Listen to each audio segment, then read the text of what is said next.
The trading hub around the neutral star was always alive with noise.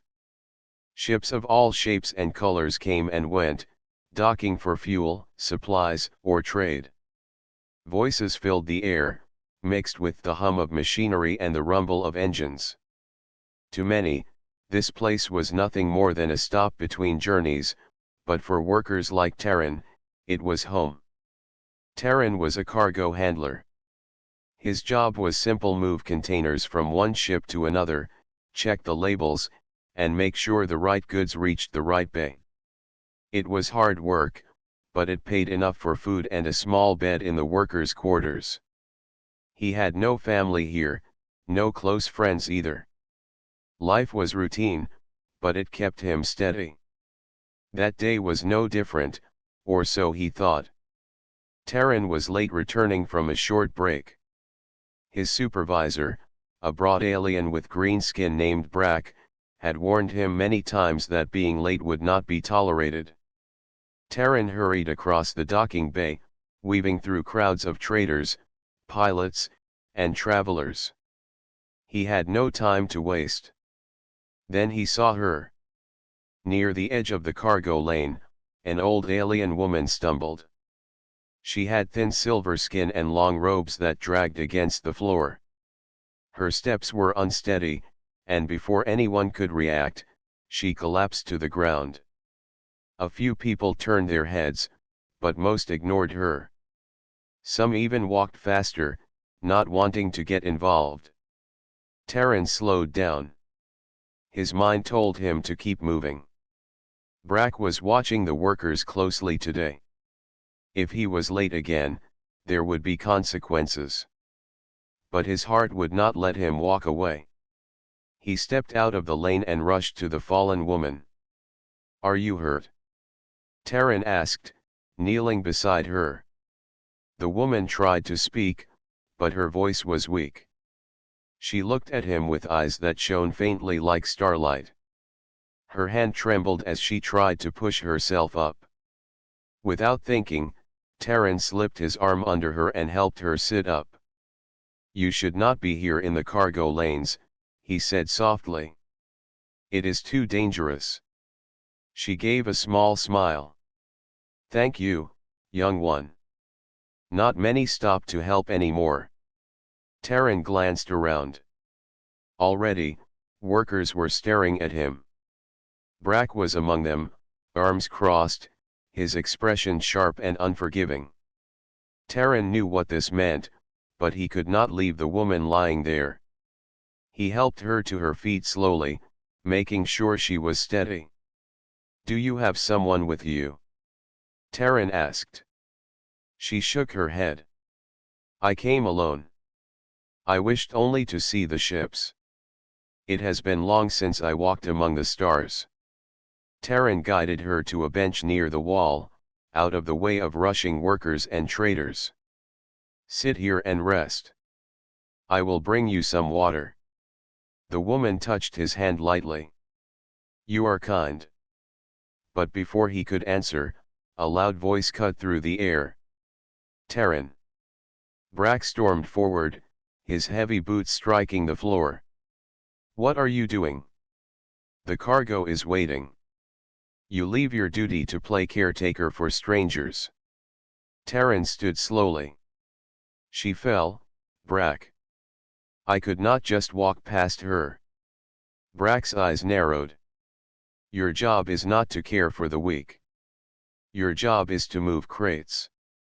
Time lost is money lost. And you have cost me time again." Terran felt his chest tighten. She needed help. Anyone would see that. "Anyone maybe," Brack growled, "but not one of my workers. You are finished here, Terran. Fired.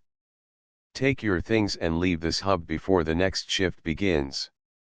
The words struck Terran harder than he expected. Fired. Just like that, for helping someone. He wanted to argue, but he saw the faces of the other workers watching. Some looked away quickly, afraid to be connected with him. Others shook their heads, as if warning him not to resist. Brack's word was final. Terran clenched his fists but forced himself to breathe. There was no point fighting here. Without another word, he turned and walked away. The old woman looked at him as he passed. Her eyes were filled with quiet sorrow, as if she understood what had just happened. "I am sorry," she whispered. Terran shook his head. "Do not be sorry. It was the right thing to do." He left the docking bay, his heart heavy. His job had not been much, but it was his only source of stability. Without it, what would he do? The hub was large, but opportunities for humans were small. Most aliens saw humans as simple workers, useful but not important. Later that night, Terran sat in his small quarters, staring at the empty walls. He had packed his few belongings into a bag. Tomorrow he would have to leave. He felt anger at Brack's cruelty, sadness at losing his place, and doubt about the future. But he also felt no regret. He remembered the woman's weak smile when he helped her up. He remembered her words, "Not many stop to help anymore." If kindness cost him his job, so be it. As he lay down to rest, he wondered if fate had closed a door only to open another. At that moment, he did not know that his simple choice to help an old alien lady who fell was the beginning of something far greater than he could imagine. Terran left the hub the next morning with his small bag over his shoulder. He had nowhere certain to go, but he could not stay where he was no longer wanted. The docking bay was full of activity as usual. Ships arrived, ships departed, and workers rushed around. To everyone else, this day was no different. But for Terran, it felt like the end of one life and the beginning of something unknown. As he walked toward the outer gates of the hub, he heard a familiar voice. "Young one." He turned and saw the old alien woman he had helped the day before. She stood near a pillar, her robes flowing gently even though there was no wind in the bay. Her silver skin reflected the glow of the lights above. "Myra," she said when he approached. "That is my name. You have lost much because of me." Terran shook his head. "I lost my job because of Brack, not because of you. You needed help, and I would do it again." Myra studied him with calm eyes. "Still, your kindness has cost you. Few would give up their place for a stranger. That is why you are different." Terran gave a tired smile. "Different does not pay for food. Different does not give me a roof. I must find work somewhere else." Myra reached into her robe and pulled out a small object. It was a crystal, smooth and glowing faintly with a soft blue light. She placed it in Terran's hand. "This is for you," she said. "It is not a payment. It is a gift. One day, it will answer when the stars call." Terran turned the crystal in his hand. It was cool to the touch, yet he felt a strange warmth inside as he held it. "What is it?" he asked. Myra shook her head. "It is more than it seems. Do not sell it. Do not throw it away. Keep it with you, and it will guide you when the time is right." Terran frowned. To him, it looked like nothing more than a glowing stone. "Why give this to me?" "Because," Myra said softly, "you are a man who chooses kindness when there is no reward. Such hearts are rare, and rare hearts must be prepared." Before Terran could ask more, Myra stepped back. "We will meet again, young one. Until then, walk your path." She turned and moved into the crowd. For a moment, Terran wanted to follow her, but then she was gone. The docking bay was filled with noise and motion, yet he felt strangely alone. He looked at the crystal again. The faint glow seemed to pulse as if alive. He slipped it into his pocket and shook his head. Strange woman, he muttered, though part of him felt she had meant every word. Terran spent the next days searching for work on smaller stations nearby. He did odd tasks, fixing crates, cleaning docks, carrying supplies. None of it lasted. Everywhere he went, humans were seen as replaceable, cheap labor that could be dismissed at any time. At night, when he was alone, he sometimes pulled the crystal from his pocket. Its glow was stronger in the dark, lighting up his small rooms with a soft blue light. Once, he thought he heard a faint hum, like a whisper too quiet to understand. He laughed at himself for imagining things, but deep inside he felt that Myra had given him something important. One evening, while sitting in a small cantina on a distant outpost, Terran overheard a conversation. At the table beside him, two cloaked aliens spoke in low voices. "The weapon is stirring again," one said. "The old war is not finished. If it wakes, the balance will shatter." The other leaned closer. "Then we must find it before the others do. The one who controls it will control the stars themselves." Terran tried not to stare, but his heart beat faster. He had no idea what they meant, but the crystal in his pocket began to glow faintly, though he had not touched it. He placed his hand over it, feeling the warmth rise. The aliens paid their bill and left quickly, still whispering. Terran sat still, thinking. He was no spy, no hero, just a man looking for work.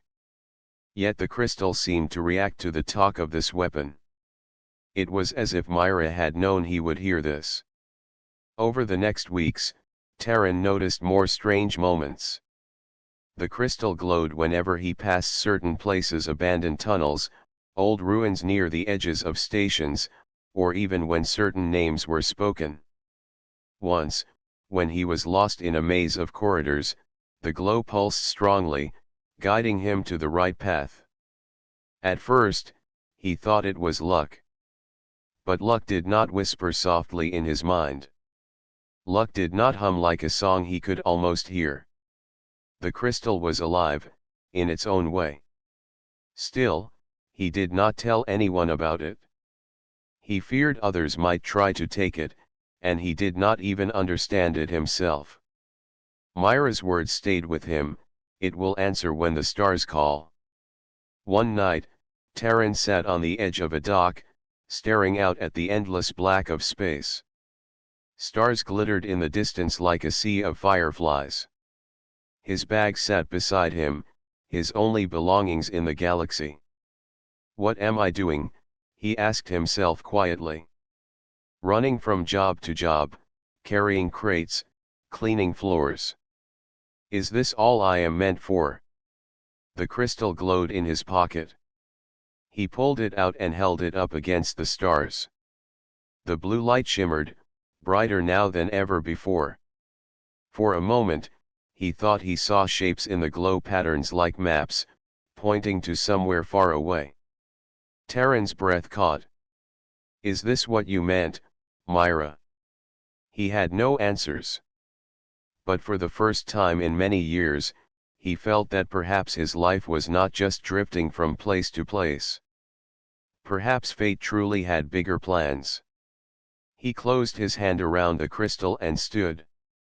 Whatever lay ahead, he would follow where it led. Terran's path carried him from one station to another, never staying in one place too long. Work was hard to find, and when he did find it, it rarely lasted more than a few days. Still, he carried the crystal with him everywhere he went. It became more than just a gift. It became a companion, something he could trust when nothing else seemed certain. At first, he thought the crystal only glowed at random.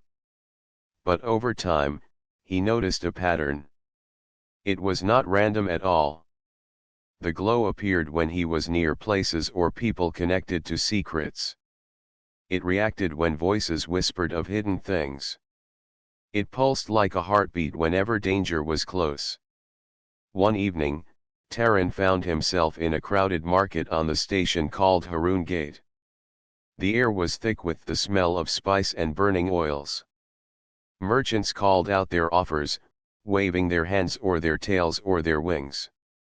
Travelers pushed past him, their voices rising and falling like waves.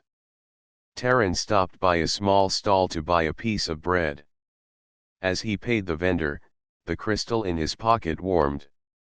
He froze, feeling the soft hum deep in his chest. He turned his head slowly. Two figures stood not far away, speaking in hushed voices. Their clothes were dark and hooded, and their eyes shifted constantly, as if they feared being watched. Taran listened quietly, pretending to examine the bread in his hand. "The council fears it," one figure whispered. "If it wakes, the stars will tremble again." "And yet," the other replied, "the seekers believe it is the only path to power. They will not stop until they control it." The crystal grew warmer. Taran's hand closed around it, and he felt it throb in rhythm with the words spoken. He could not hear everything, but he caught enough: a weapon, a danger, something tied to the old wars that had scarred many worlds long ago. The two figures moved away quickly, disappearing into the crowd. Taran stayed frozen for a long moment. The bread in his hand had gone cold, but he hardly noticed. Myra's words echoed in his mind, "It will answer when the stars call." The crystal had answered. That night, Taran sat alone in his rented room, staring at the glowing stone. Its blue light filled the dark space, casting soft shadows on the walls. He turned it over and over in his hand, trying to understand. "What are you trying to show me?" he whispered. "Why me?" The glow pulsed slowly, like calm breathing. For a moment, he thought he heard something inside the light, like a faint voice carried through water. He pressed the crystal close to his ear, but no clear words came, only a low hum that seemed to reach inside his chest. Frustrated, Taran placed the crystal on the table and leaned back. He was no soldier, no spy, no leader. He was just a man who carried crates. What could he possibly do about hidden weapons or ancient dangers? And yet, he could not ignore it. The crystal had chosen him, not anyone else. He remembered Myra's strange eyes, the way she had spoken of rare hearts. Perhaps she had known this would happen. The following days made the mystery even stranger. Taran left Haroon Gate and traveled to a smaller outpost. While wandering its lower levels, he came across a sealed tunnel, forgotten by most. The crystal in his pocket began to glow brighter than ever before, pulling him toward the old metal door. With effort, he forced the door open and stepped inside. Dust floated in the stale air. The walls were covered with carvings, symbols he did not understand. But the crystal responded to them, pulsing with light. He traced the carvings with his hand. They seemed to tell a story. There were shapes of great ships, battles fought in the sky, and something vast and glowing at the center. At the end of the wall, he saw figures raising their arms toward a being of pure light. The crystal in his hand glowed in the same pattern. Taran's heart raced. This was no simple trinket. It was connected to something ancient, something powerful. He could not read the symbols, but he knew they spoke of the same weapon the cloaked figures had whispered about. Suddenly, he heard voices behind him. "Someone is here." Taran spun, his hand tightening on the crystal. A group of aliens stepped into the tunnel, their faces hidden by masks. They carried strange devices that glowed faintly. "Human," one of them said, their voice sharp. "You do not belong here. This place is forbidden." Taran backed away slowly. I was only passing through. The leaders shook their head. You carry it, do you not? The stone of calling. Terran's heart pounded. How did they know? Give it to us, the alien demanded. You do not understand what you hold. The crystal pulsed harder, as if answering the threat. Blue light filled the tunnel, shining from Terran's hand. The masked aliens stepped back in shock, shielding their eyes. Terran did not wait. He ran. His feet pounded the ground as he dashed through the dark tunnels, the glow of the crystal lighting his way. The voices of his pursuers echoed behind him, shouting and cursing, but he did not stop. He burst through another door and into the open corridors of the station. The crowd outside swallowed him up, and the masked aliens lost sight of him. Breathless, Terran ducked into a quiet corner. He held the crystal close, its light dimming again. You saved me, he whispered. But why? What are you leading me to? That night, sleep did not come easily. His mind raced with questions. Who were those masked beings?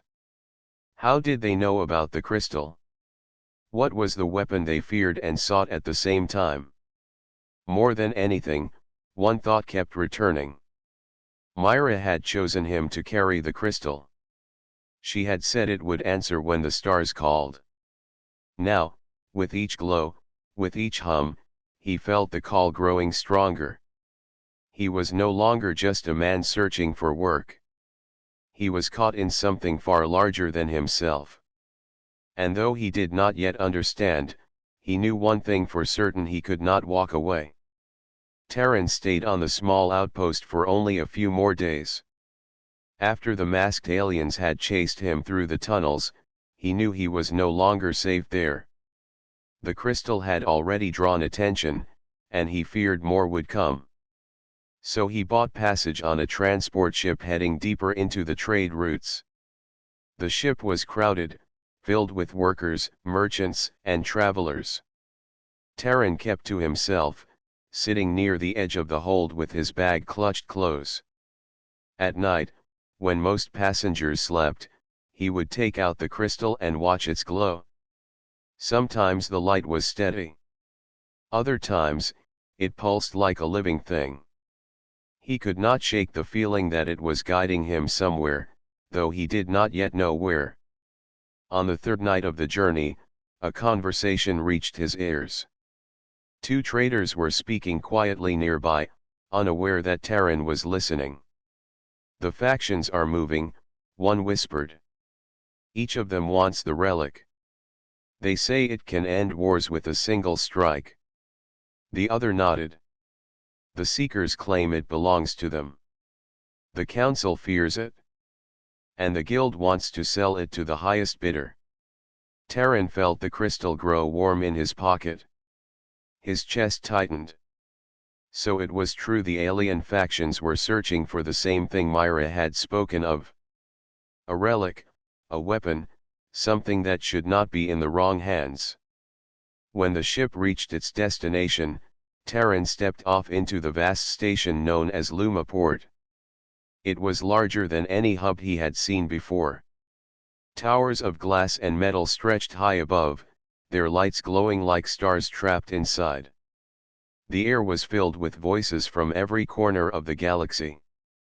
Here, Terran hoped to disappear for a while.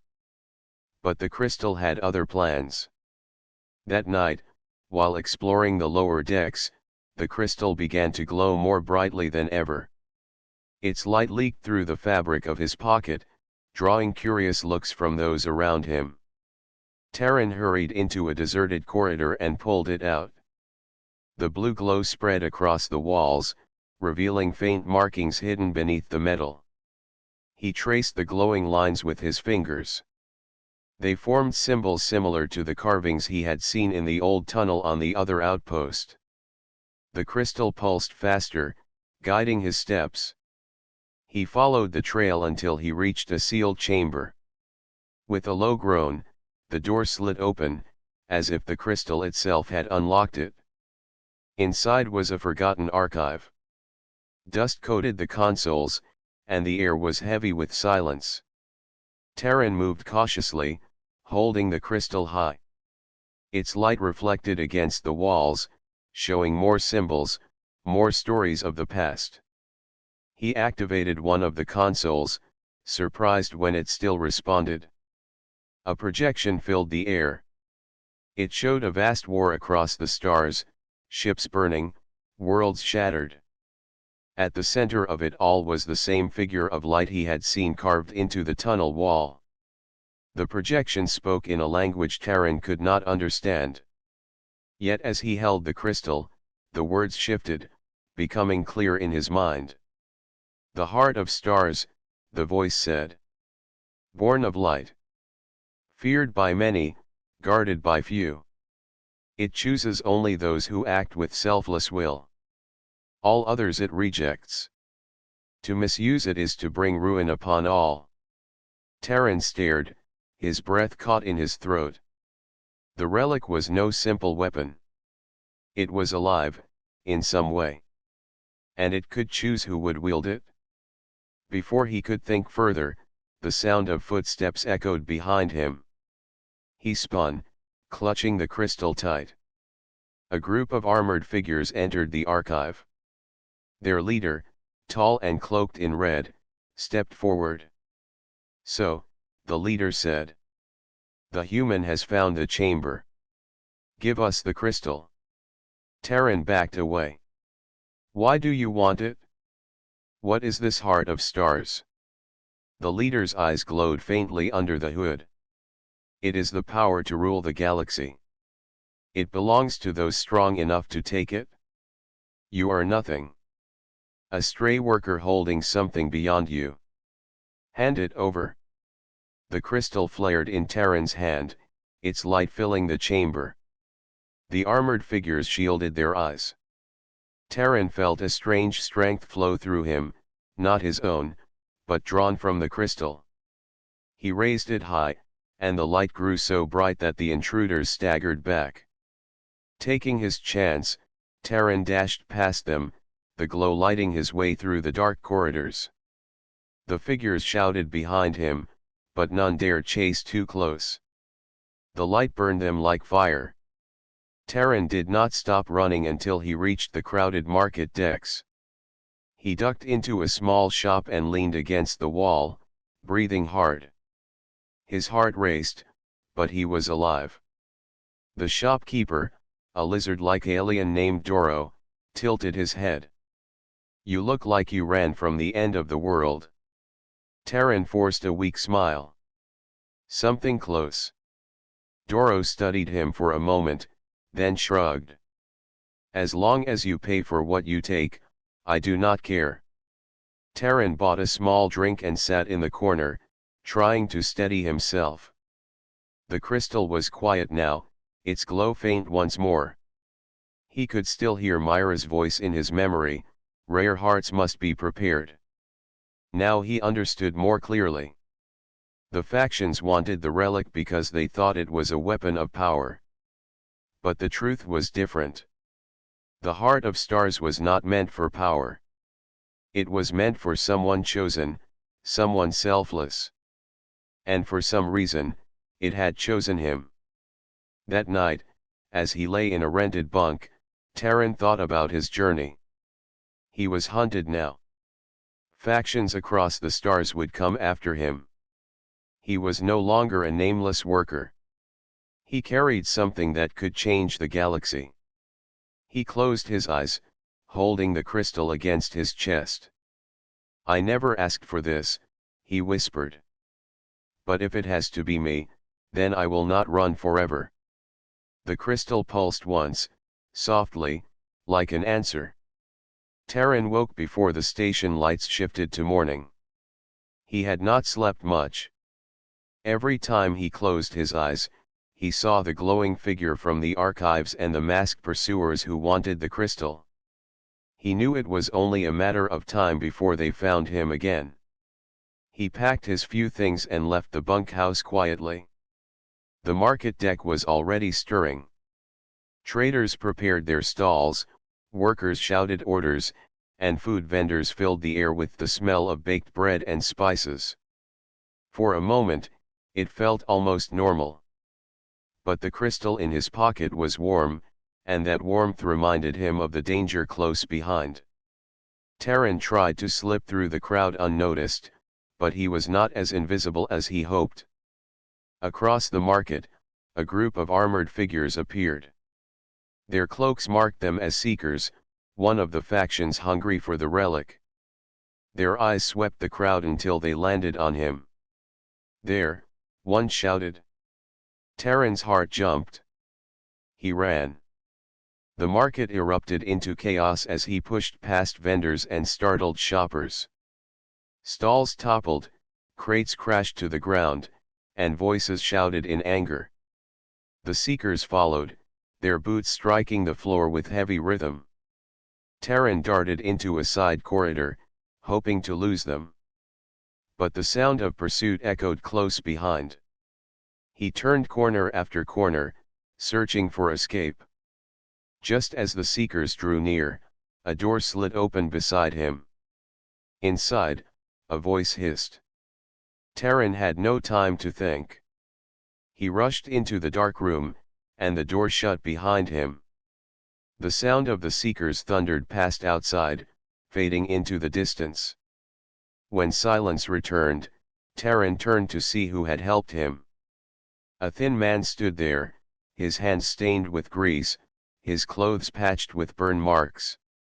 His hair was messy, his eyes sharp. "Name's Rin," the man said. "You look like someone who just made dangerous enemies." Terran caught his breath. "You could say that." Rin crossed his arms. "Let me guess. They want what you're carrying." His eyes flicked to Terran's pocket. Terran stiffened. "How do you know?" Rin shrugged. "I've seen their kind before. They only chase people who have something valuable. Don't worry, I'm not about to steal it. I just don't like seeing bullies win." Terran studied him for a moment. He saw no greed in Rin's eyes, only curiosity and a hint of stubbornness. Slowly, he nodded. "I'm Terran," he said. Later that day, Rin introduced Terran to someone else. They met in a small repair shop tucked away in the lower levels of the station. Inside, a lizard-like alien polished a broken engine part with surprising care. His scales glistened dark green under the lights, and his wide eyes blinked slowly as he looked up. "This is Doro," Rin said. "Best trader and fixer I know. If you need something, he can find it. For a price, of course." Doro tilted his head. "You brought trouble into my shop, Rin." "Only a little trouble," Rin replied. "But the kind that comes with a story. And I know you like stories." Terran stepped forward. "I didn't mean to bring danger. I only want to stay alive." Doro's eyes narrowed, studying him. Then he sniffed the air and gave a slow smile. "You smell like fate, human. I think I like that." For the first time in days, Terran felt a spark of hope. Maybe he did not have to face this alone. Over the next few nights, Terran stayed with Rin and Doro, moving carefully through the station's shadows. The Seekers searched every level, and word spread that other factions were arriving too. The Council had sent watchers, and whispers said the Guild's agents were buying information. All of them wanted the same thing: the crystal. Terran showed it to Rin and Doro one evening in the safety of the repair shop. The blue glow filled the room, casting gentle light across their faces. Rin whistled softly. "No wonder they're chasing you. That's no ordinary stone." Doro leaned closer, his eyes wide. "Old. Very old. My people tell stories of a light that chose warriors in the first wars. If this is the same, then you hold something greater than ships or weapons. Terran sighed. I never asked for it. I only helped a woman who fell. She gave this to me, and now the galaxy wants me dead. Ren leaned back. Sometimes the galaxy doesn't care what you ask for. It gives you what it wants. Doro nodded slowly. And it seems it wants you to carry this light. Their time together made Terran feel less alone. Ren was sharp and clever, often able to trick their pursuers with quick thinking. Doro had contacts across many stations, trading favors for supplies and information. Together, the three of them moved like shadows, avoiding the factions who hunted them. But the chase never truly stopped. One night, while traveling through the outer ring of Luma Port, seekers found them again. Dozens of armored figures closed in, blocking every exit. The three friends ran into a maze of old cargo tunnels. Keep moving. Ren shouted. They're too many, Doro growled, his tail whipping behind him. Terran clutched the crystal as he ran. Its glow grew brighter with every step, lighting their path like a torch. He felt its energy pulse through him, filling his lungs with strength. The seekers chased close, their weapons sparking in the dark. Bolts of energy struck the walls, spraying sparks around them. Terran's chest burned, but he refused to stop. He thought of Myra, of the old words carved in stone, of the warning that this relic chose only the selfless. He could not let it fall into the wrong hands. At the last moment, the crystal flared so brightly that the entire tunnel glowed.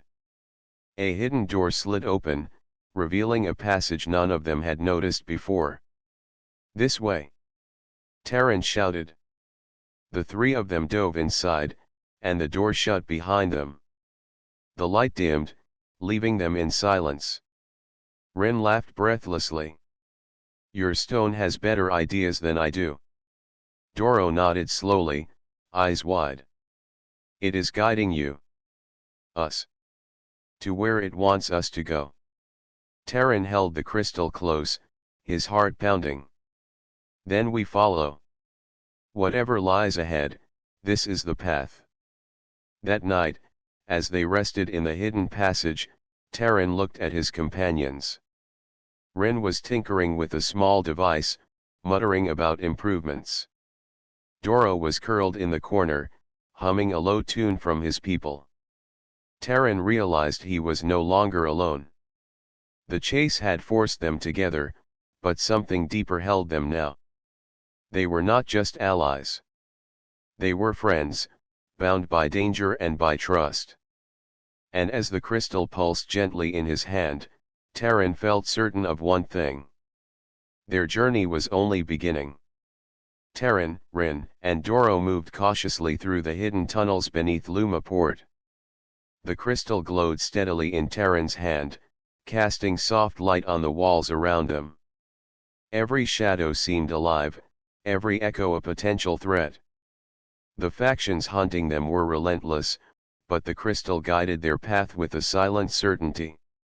This way, Terran said, his voice quiet but confident. He felt the crystal pulse in rhythm with his heartbeat, stronger than ever before. For days, it had led them through abandoned corridors, forgotten maintenance shafts, and sealed doors. Now, it seemed that the journey was reaching its destination. Ren wiped sweat from his brow. I hope this place is worth it. My legs are ready to give out. Doro grunted. Worth it or not, it is the only path we have. The crystal chooses. We follow. Terran nodded.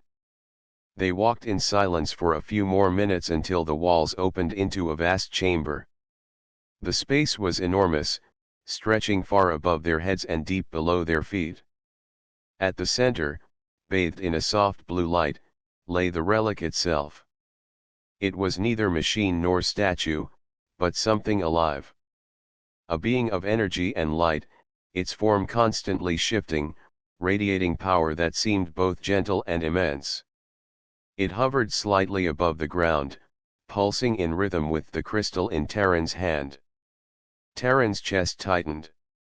He felt awe, fear, and a strange warmth all at once. This was what Myra had spoken of. This was the heart of stars. Before they could step closer, a voice echoed through the chamber. So, the human has arrived. Armored figures emerged from the shadows, their weapons glowing faintly. The Seekers had found them, and more than a dozen were here now, ready to claim the relic. "Step aside," the leader said, his voice calm but dangerous. "That light belongs to us. Hand it over." Terran stepped forward. "It does not belong to anyone," he said firmly. "It chooses who is worthy." The leader laughed. "A human? Worthy of the heart of stars? You are nothing. Give it to us, and no harm will come to you." Terran glanced at Rin and Doro. Both were ready, weapons in hand, but he knew this was not a fight they could win with force alone. The crystal pulsed urgently, as if urging him to act. Taking a deep breath, Terran held the crystal high. Its light flared, filling the chamber with a brightness so intense that the Seekers stumbled backward, shielding their eyes. The heart of stars reacted to the glow, its form expanding, spinning, and radiating pure energy. The armored figures hesitated. They had expected to take the relic by force, but now its power was undeniable. It was alive, and it responded only to Terran's presence. Terran stepped closer to the heart of stars, holding the crystal out in front of him. He felt a connection forming, a thread of energy linking him to the being. He realized that it sensed his intentions, his heart, and his choices. "I am not here for power," he whispered. "I only seek to protect." The light pulsed in agreement. The chamber seemed to hum with energy, vibrating gently under their feet. The Seekers tried to move, but the energy pushed them back, forcing them to kneel or fall. Rin and Doro flanked Terran, guarding him as best they could. They had seen the relic's power firsthand, and even they were amazed by its force. The heart of stars expanded further, a brilliant wave of light flowing outward. It lifted Terran slightly above the ground, surrounding him in warmth and calm. He felt a strength beyond his own, a connection to all the stars, all the worlds. The leader of the Seekers tried to strike, but a wave of energy stopped him. His weapon fell from his hands, harmless. The others followed, unable to approach the human chosen by the relic. Terran's mind was clear. He understood now why Myra had given him the crystal. She had known that only a heart willing to act with selfless care could bond with the heart of stars. Every choice he had made, every act of kindness, had led to this moment. The relic pulsed one last time, then slowly lowered Terran to the ground. The light dimmed slightly, still glowing, but no longer overwhelming. The Seekers scrambled backward, defeated without a single strike landing. Terran looked at Rin and Doro. "It has chosen me," he said softly. "But it does not want to hurt anyone. It only wants a guardian." Rin shook his head in disbelief. "You, a human, controlling something like this? I never thought I would see such a thing." Doro smiled, eyes wide. "It chose wisely. Your heart is true." The heart of stars pulsed gently once more, then moved closer to Terran, surrounding him with warmth. It spoke not in words, but in feelings. Trust. Compassion. Strength. Understanding. Terran felt that he was no longer alone, that the relic's power was part of him now. After a long moment, Myra appeared. She stepped through a hidden doorway in the chamber, her robes flowing, her silver skin glowing faintly. "You have done well, Terran," she said. "Few would have acted as you did. You did not seek the power. You only followed your heart." Terran bowed slightly. "I only helped someone when I could. And I did not know it would lead here." Myra smiled. "That is the way of rare hearts. Fate chooses paths for them. Your kindness brought you here. You are now a guardian, chosen by the heart of stars." He looked at the relic again. Its light was steady and calm now. He felt a responsibility heavier than anything he had ever known. Not just for himself, but for the galaxy. The chamber grew quiet. The seekers had fled, realizing they could not take what did not choose them. Terran, Rin, and Doro were alone with the relic and Myra. "This is only the beginning," Myra said. "Many will try to take what you protect. But your choices, your courage, and your kindness will guide you." Terran nodded. He understood now that the events that had seemed small, the decision to help Myra, the choice to trust in good, had led him here. Fate had indeed larger plans for him than he could have imagined. Terran stepped out of the hidden chamber with Rin and Doro close behind. The heart of stars floated gently above his palm, glowing softly in the dim light of the corridor. For the first time in weeks, Terran felt calm. The relic had chosen him, and now its purpose was clear. It was not a weapon for war or greed. It was a protector of life, a guide for those who acted with selfless hearts. The Seekers and other factions had retreated. News of the human who had bonded with the heart of stars spread quickly through the stations. Some whispered in fear, others in disbelief. Humans were usually overlooked, treated as simple workers, but now one human had become the center of power across the galaxy. Terran's mind replayed everything that had led to this moment. A simple choice to help an old alien woman had changed his life. Every small act of kindness, every decision to put others before himself, had prepared him for this. Fate, it seemed, had been guiding him all along. Myra appeared beside them, her robes shimmering in the soft light. Her eyes shone like twin stars, filled with pride and quiet amusement. "You have done well, Terran," she said. "The heart of stars sees what others cannot. It chooses not for strength alone, but for compassion. You have proven yourself worthy." Terran bowed his head. "I never asked for this. I was just trying to help someone."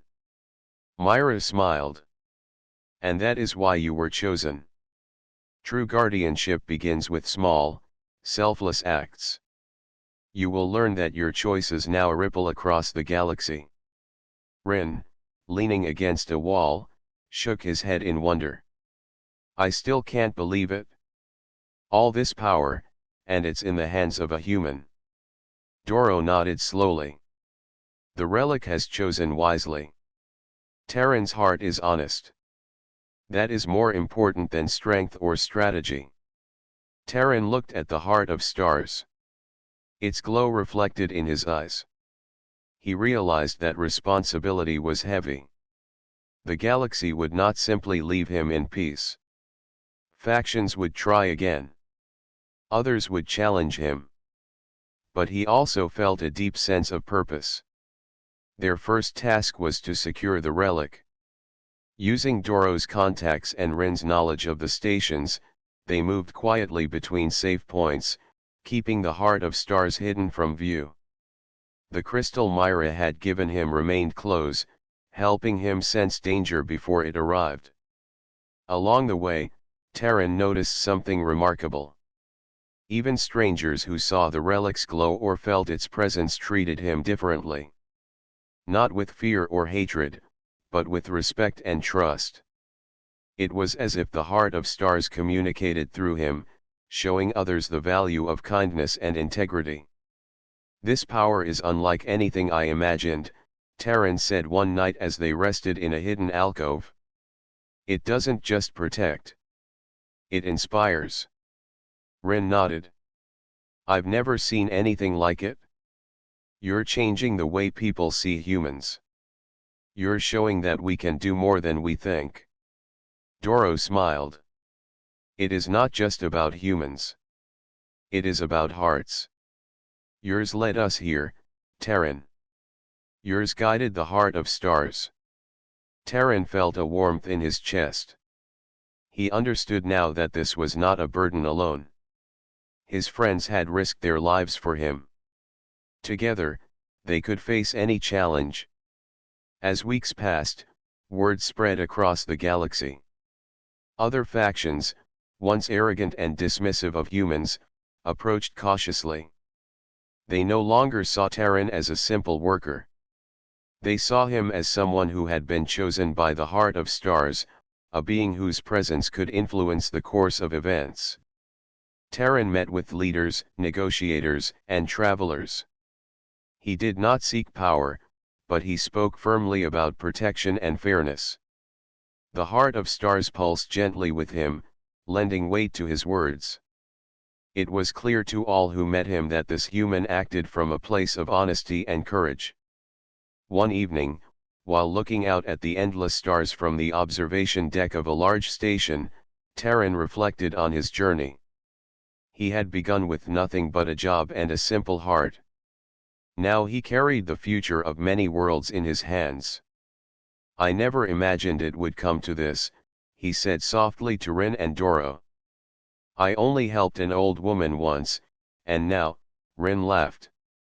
"Now you're the reason everyone thinks humans might actually matter." Doro chuckled. "And not just humans. You've shown that goodness can change destiny." Terran smiled, feeling the weight of responsibility but also the strength it gave him. He had grown from a simple worker into a guardian, not through ambition, but through choices guided by care and courage. One day, Myra returned. Her eyes sparkled as she observed him. "You understand now," she said. "The heart of stars does not simply choose to give power. It chooses to teach. You have learned what it means to act with integrity and compassion. That is the greatest strength of all." Terran nodded. "I understand. It is not about control. It is about protecting what matters and showing others the right path." Myra smiled and placed a hand on the crystal. "Fate brought you here, Terran, but it is your heart that guides you forward. You will face challenges, but you will never face them alone. Your choices will shape the galaxy for the better." From that day on, Terran traveled across star systems with Rin and Doro by his side. They helped worlds threatened by conflict, mediated disputes, and protected the innocent. The heart of stars responded to his decisions, lending guidance and strength when it was needed most. Stories began to spread.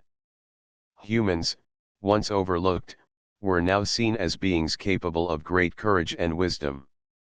Terran's example inspired many to act with selflessness and bravery. The galaxy began to understand that even a single human heart, acting with care, could shape destinies beyond imagination. And through it all, Terran never forgot the small act that began it all, helping an old alien lady who had fallen. A choice so simple, yet so powerful, that it had changed the course of his life and the fate of countless worlds. At the end of his journey, Terran stood on a cliff of a quiet world, looking at the stars above. The heart of stars floated beside him, its glow gentle and reassuring. Rin and Doro stood close, watching him with respect. Terran whispered, "I was just a worker once. Now I am a guardian." And it all began with a simple act of kindness. Fate truly had bigger plans. The stars seemed to shimmer in agreement. The galaxy had learned a lesson, even the smallest hearts, when guided by courage and care, could achieve the impossible. And so, Terran, once fired for helping an old alien woman, became a symbol of hope, courage, and the power of humanity to rise above every challenge. The heart of stars pulsed softly beside him, and for the first time, he felt completely ready for whatever the future held.